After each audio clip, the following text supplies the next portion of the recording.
Welcome back to Monster Mondays, the series where we take the pixelated mascots of your childhood and drag them, kicking and screaming, into the world of nightmares. Today's victim? The fastest thing alive, the Blue Blur, Sega's golden boy. That's right, Sonic the Hedgehog. But what if Sonic's speed wasn't a power? What if it was a curse? What if running wasn't about fun or freedom, but survival? Let's start with what we know. Sonic is defined by one thing: speed. Every commercial, every cartoon, every game, it's all about gotta go fast. But imagine this: speed that isn't natural. Speed that shreds muscle, tears ligaments, and melts bone. Speed that the human or hedgehog body isn't meant to handle. In this twisted reality, Sonic isn't a happy blue hero. He's a blur of shredded sinew, sneakers fused into his skin after years of running too hard, too long. His quills? No longer cartoony spikes. They're jagged, splintered bones, rattling like blades in the wind. Now, picture Green Hill Zone. Bright, checkerboard dirt, happy little flowers, waterfalls.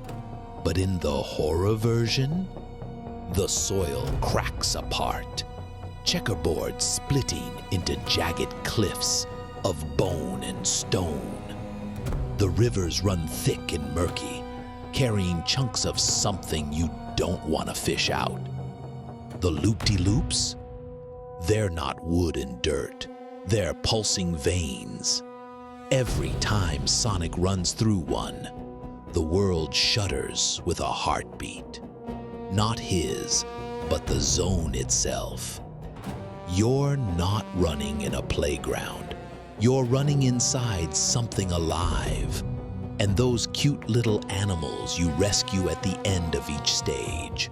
Rabbits, birds, seals. Forget it. They're not trapped inside robots anymore. They're shadows stitched to the landscape, screaming as Sonic passes, fueling his curse with every step. Sonic himself?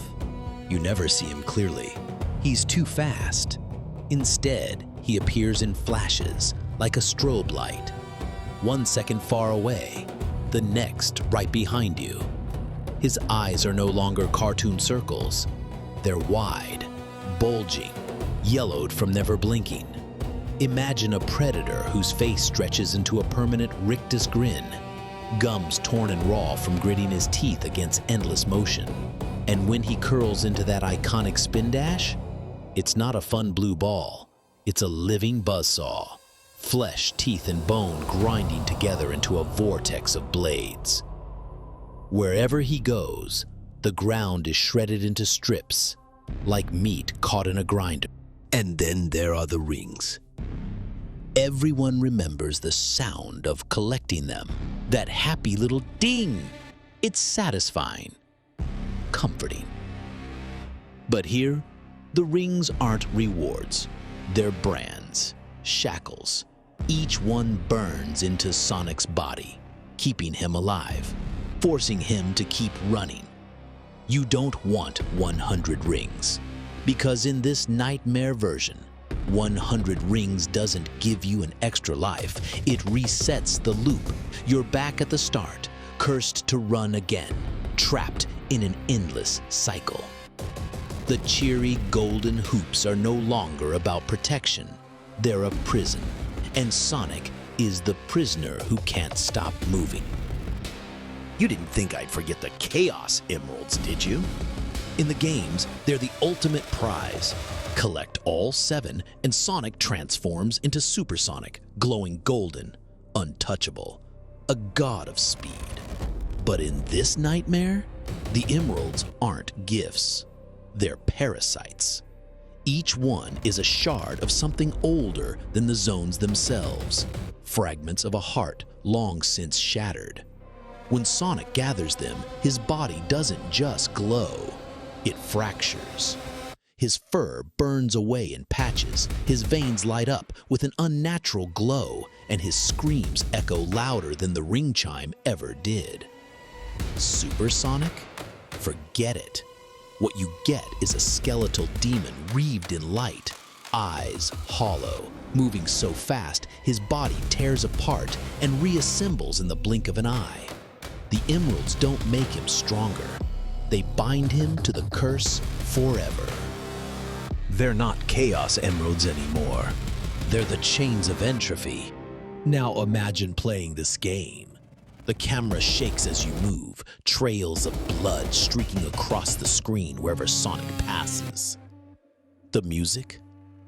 No more funky Genesis tracks. It's warped, slowed, like the tape is melting. You hear the faint echo of Sega, but it's distorted, whispered, like someone standing just behind you.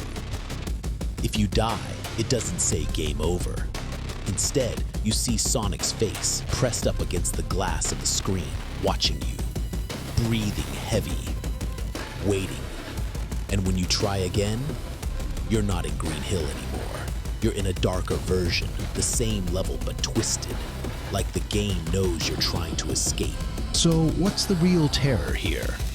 It's not that Sonic is chasing you. It's that he can't stop. He has to keep running.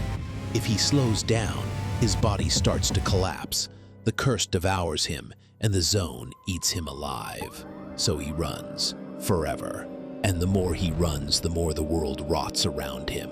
He's not saving animals. He's not fighting Eggman. He's feeding the hunger of something much bigger, something that lives in the zones, waiting for its little blue servant to keep the heart beating. Sonic isn't a hero anymore. He's the Herald of Decay. So, next time you hear that cheery Green Hill Zone theme in your head, think about this. What if the fastest thing alive wasn't trying to win, but trying to outrun the inevitable? Because on this cursed track, you don't gotta go fast. You gotta go forever. This has been Monster Mondays. Sleep tight. And if you survive this nightmare with me, don't forget to like the video. It feeds the algorithm beast and keeps Monster Mondays alive. Hit that subscribe button so you don't miss the next monster crawling out of your favorite retro games. Because trust me, this is only the beginning.